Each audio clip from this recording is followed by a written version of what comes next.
Olha só, sinceramente fica muito difícil acreditar no que estamos vendo. Cada dia que passa é uma surpresa. Aquele Ciro Gomes, que ficava falando nas redes sociais contra o PT e o Lula, deve ter sido abduzido, levado para outro planeta, para Alpha Centauri, ou até mesmo para uma galáxia bem distante. No lugar dele, foi colocada uma entidade, um espírito, ou um extraterrestre na réplica do corpo dele, porque não é possível que estamos falando da mesma pessoa.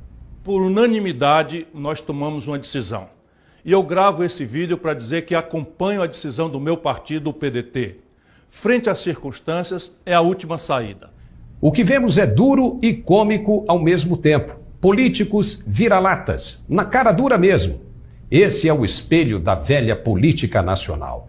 É difícil de separar o joio do trigo quando se olha numa cesta com os mesmos nomes do passado. Senhor Ciro Gomes, que papelão, hein? Disse que ia se retirar da política e deu o último tiro. Porque depois dessa, não há mais ninguém no mundo que possa acreditar em suas palavras. É impressionante a cara de pau com que este senhor vai olhar para os eleitores de agora em diante. Um sujeito que parecia estar renascendo das cinzas, convencendo o mundo de que não fazia mais parte das tramóias da política brasileira, chegou a colocar o dedo, sem receio algum, na cara dos culpados. O Lula virou um chefe de quadrilha. O Lulinha, filho do Lula, era administrador de um zoológico em São Paulo. De repente, transações milionárias com a Telemar. Meu irmão, eu estava lá, você lembrou? Vou repetir, eu estava lá. Eu vi o Lula se corrompendo. O que é isso? Se o Lula é o chefe da quadrilha dos ladrões, como ele mesmo disse, então esse senhor Ciro Gomes é o que agora, ao se juntar ao Ali Babá?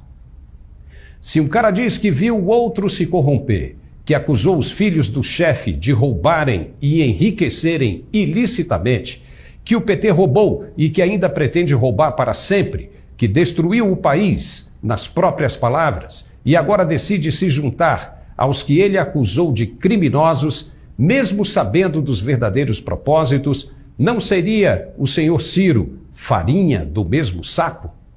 Ao que parece é muito grave, pois quem acusou esteve com más intenções o tempo todo, como no tempo em que dizia que não conhecia o Foro de São Paulo. E nós mostramos aqui ele mesmo dizendo que participou das reuniões do grupo por diversas ocasiões. É por isso que Ciro Gomes nunca saiu do terceiro lugar. Quem o conhece bem não vota nele. Ainda mais agora que o mundo conta com a internet, onde tudo ficará gravado. Não seria melhor ele ter contestado e mesmo até saído do partido? Assim mostraria força de caráter, integridade de homem sério e respeito pelos eleitores que ele se dirigiu com as devidas acusações. Mas ao contrário, esse eterno candidato fracassado só sabe chamar quem o contesta de babaca. E talvez alguns brasileiros sejam mesmo babacas por acreditarem que esse pudesse ser algum dia a terceira via. A mentira está viva na boca desses políticos inescrupulosos. Durante os debates, Lula, por exemplo, chamou Bolsonaro de mentiroso. Você, quando vier no microfone, você se comporta com um presidente de respeito, quem está assistindo, não minta. Não minta, quem é feio um presidente da República mentir com semente toda hora. Opa! Mas o segredo de se contar uma mentira, segundo um mentiroso, é acreditar que ela seja verdade e repetir, muitas vezes, até que outros se convençam do mesmo. O Lula disse que não mente e que não há uma viva alma neste mundo mais honesta do que ele. Eu, quando namorava, muito tempo atrás, no Luxemburgo, eu tinha uma garruchinha 22, porque eu andava do Parque Bristo até a Vila Oliveira a pé meia-noite. Eu namorava até as 11h30. Aí eu tinha que sair a pé. Era longe, paca, e não tinha ônibus, era a pé.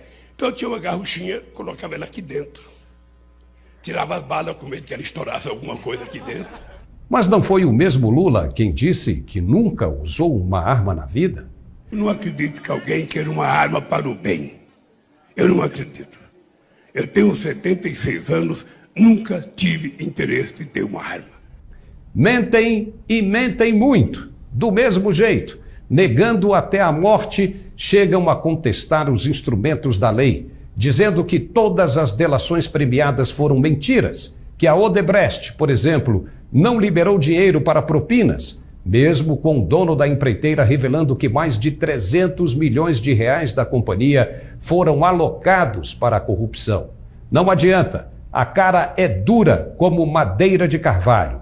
Mas tem brasileiro que gosta de ser enganado. Aqueles que são que nem cavalo de carroça, que só enxergam de um único ponto de vista.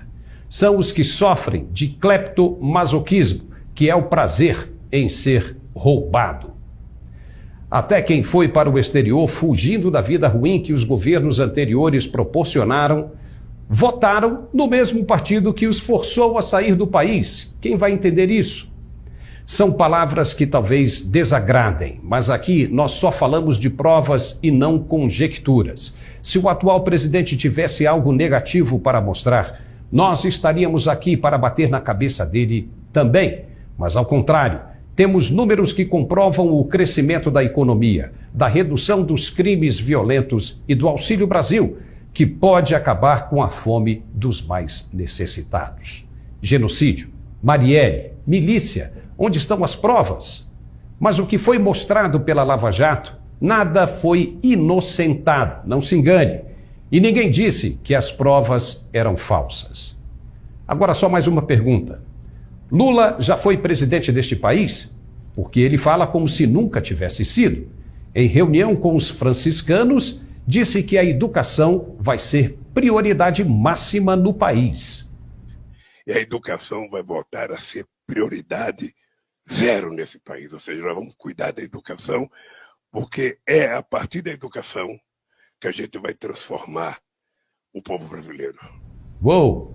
Mas ele já esteve eleito por 2 vezes e a Dilma 1 vez e meia. Foram 14 anos no poder. E por que não fizeram para a educação o que estão prometendo hoje? Depois de 14 anos, por que não fizeram?